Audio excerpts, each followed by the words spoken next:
Keberadaan Indonesia di masa kini tak lepas dari perjalanan sejarah panjang yang terjadi di masa lampau. Jika ditelusuri lebih jauh, terdapat banyak peninggalan-peninggalan bersejarah ataupun lokasi yang menyimpan banyak cerita tentang masa lalu. Di antaranya adalah Ireveld Menteng Pulo yang berada di Menteng Dalam, Tebet, Jakarta Selatan. Ireveld Menteng Pulo merupakan makam kehormatan Belanda yang diperuntukkan bagi korban Perang Dunia II. Tercatat ada lebih dari 4.000 korban Perang Dunia II yang dimakamkan di Ireveld Menteng Pulo. Mereka merupakan korban yang gugur dalam pertempuran melawan tentara Jepang tahun 1941 hingga 1945 dan selama masa revolusi setelah Perang Dunia II tahun 1945 hingga 1949. Sebenarnya, dahulu para korban perang tersebut dimakamkan di 22 Ireveld yang tersebar di seluruh kepulauan Indonesia dan dibangun antara tahun 1946 hingga 1950 oleh Dinas Pemakaman Tentara milik Tentara Kerajaan Hindia Belanda, mulai dari warga sipil hingga militer. Namun, atas permohonan pemerintah Indonesia setelah penyerahan kedaulatan di tahun 60-an, ke-22 Ireveld dikumpulkan di Pulau Jawa saja. Ya, di Indonesia itu terdapat 7 Ireveld, semuanya di Pulau Jawa. Jadi di Jakarta itu ada 2, yaitu di Menteng Pulo dan di Ancol. Lalu di Bandung ada 2 juga, yaitu di Pandu dan di Lui Gajah. Dan di Semarang juga ada 2, yaitu di Candi dan di Kalibanteng. Dan satu lagi ada di Surabaya, di Kembang Kuning. Nah, di Ireveld Menteng Pulo itu dilaksanakan juga pemakaman kembali dari sisa jenazah para korban yang sebelumnya dimakamkan di Banjarmasin, di Tarakan, Manado, Palembang, Balikpapan, Makassar, dan Cililitan. Jadi di Menteng Pulo ini terdapat lebih dari 4.000 korban perang. Karena sebelumnya Ireveld itu ada 22 tempat di Indonesia dan sudah dijadikan 7 tempat saja di Pulau Jawa.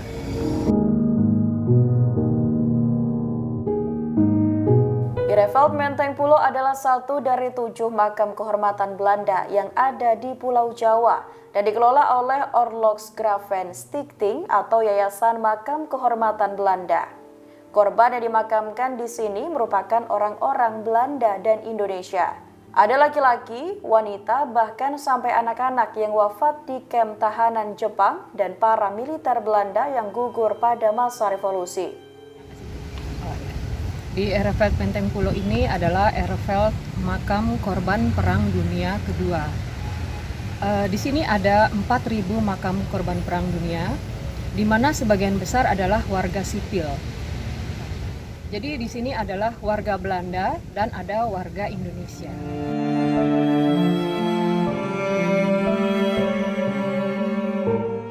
Terdapat sebuah patung di area Ireveld yang menggambarkan kondisi anak-anak pada masa itu, di mana saat itu anak-anak banyak menjadi korban kelaparan hingga meninggal dunia.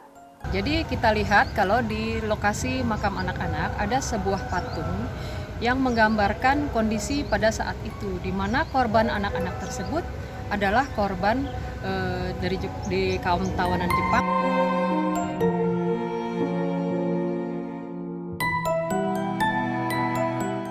Dahulu, peletakan batu pertama makam ini dilakukan pada 8 Desember 1947 oleh Letjen S.H. Spoor yang pada saat itu menjabat sebagai komandan tentara di Hindia Belanda. Akan tetapi, 2 tahun setelah Letjen S.H. Spoor wafat dan dimakamkan di lokasi ini bersama dengan korban perang lainnya. Tak ada perbedaan strata atau status sosial pada pemakaman ini. Semuanya sama, baik orang kulit putih, kulit berwarna, pejabat militer dengan pangkat tinggi, ataupun berpangkat rendah, semua terkubur berdampingan.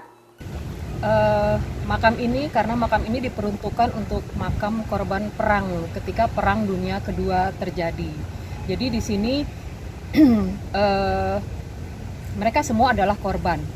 Ketika saat terjadinya Perang Dunia Kedua, di saat Jepang masuk ke Indonesia. Tempat ini dulu didirikan oleh Bapak Simon Hendrik Spur pada tanggal 8 Desember 1947, di mana beliau 2 tahun kemudian beliau wafat dan beliau dimakamkan di tempat ini juga. Beliau menekankan di sini tidak ada perbedaan antara kulit putih dengan kulit berwarna atau dengan pangkat tinggi, pangkat rendah. Beliau ingin disetarakan. Jadi makam beliau ada di tengah-tengah makam warga yang lain. Ya, jadi di tempat ini 80% adalah warga sipil dan lebihnya militer. Betul. Di antara warga sipil itu terdapat wanita dan anak-anak. Ada.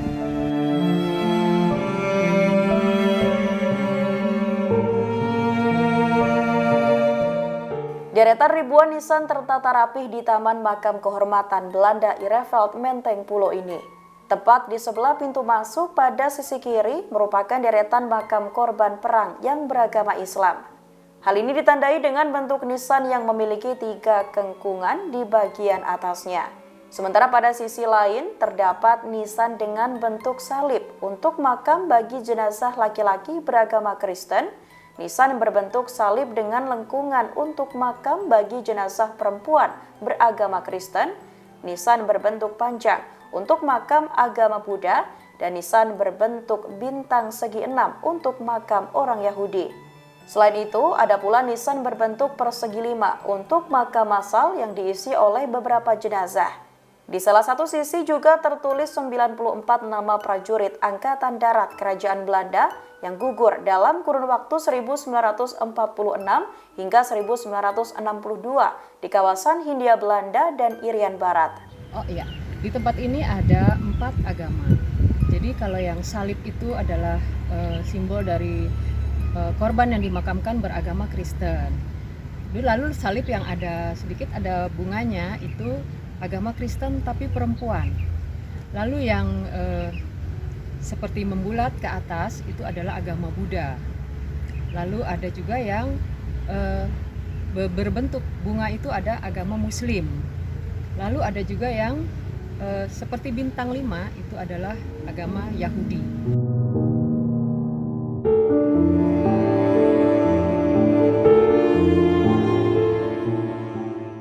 Sebuah bangunan begitu menarik perhatian ketika memasuki area makam kehormatan Belanda ini.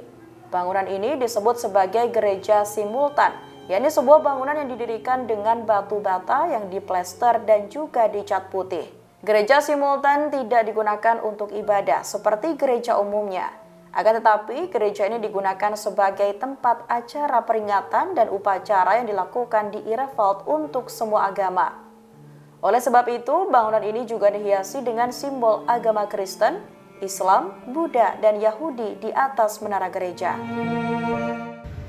Lalu, kita memiliki bangunan gereja yang kita sebut adalah gereja simultan, di mana tempat tersebut boleh digunakan untuk semua peziarah, untuk berdoa dari berbagai agama. Ya, jadi gereja ini dipergunakan untuk semua peziarah dari beberapa agama tersebut. Untuk itu desain gereja ini kita bisa lihat nanti di sudut-sudutnya itu ada simbol-simbol agama Kristen, Muslim, ya, Buddha, dan Yahudi.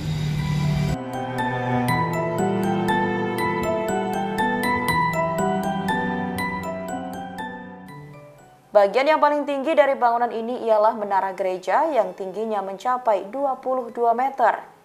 Di pelataran depan gereja terdapat sebuah lonceng dengan tulisan dalam bahasa Belanda kuno.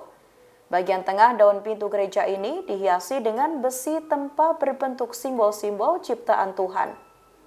Untuk mengenang para korban yang wafat pada saat membuat rel kereta Birma Siam, di dalam gereja ini juga didirikan salib Birma Siam Spoorweg yang terbuat dari kayu rel kereta. Salib ini dibuat dari bantalan kayu rel kereta yang dilengkapi dengan ukiran berbahasa Inggris.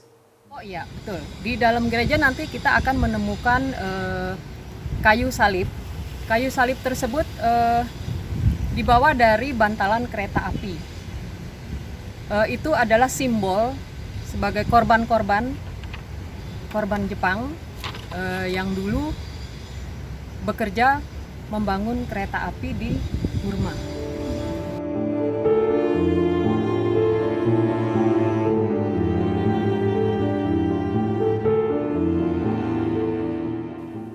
Tak hanya ada ribuan makam di sekitar gereja ini, tepat di sisi samping gereja terdapat sebuah lorong yang merupakan kolombarium. Di sini terletak 754 guci berisi abu orang Belanda yang wafat sebagai tawanan Jepang. Tepat di bagian ujung atas pilar-pilar terdapat pahatan bergambar simbol-simbol. Di antaranya pada bagian pertama pahatan tersebut berbentuk simbol dari 4 agama utama di dunia. Ya, di samping gereja simultan terdapat kolombarium, yaitu tempat khusus untuk guci abu yang sebenarnya merupakan 2 buah koridor yang atapnya ditopang oleh pilar-pilar bulat berwarna putih. Nah, di sini diletakkan sebanyak 754 guci abu, itu orang Belanda yang wafat sebagai tawanan Jepang dan dikremasi di Jepang. Terdapat juga pahatan bergambar simbol-simbol. Di bagian pertama pahatannya berbentuk simbol dari 4 agama. 4 agama utama di dunia, karena gereja dan kolombarium ini memang diperuntukkan bagi para korban dari berbagai macam agama tersebut. Simbol lainnya berhubungan dengan kehidupan, kematian, waktu, kekuatan, dan keabadian.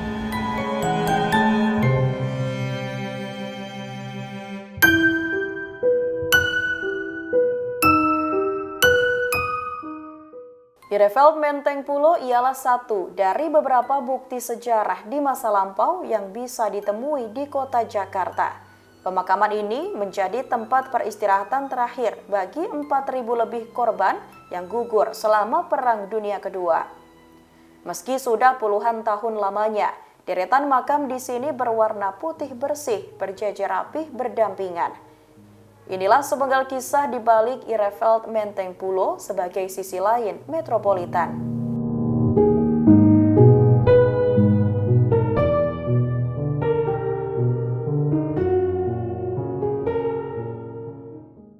Terima kasih sudah nonton. Jangan lupa like, subscribe, dan share ya.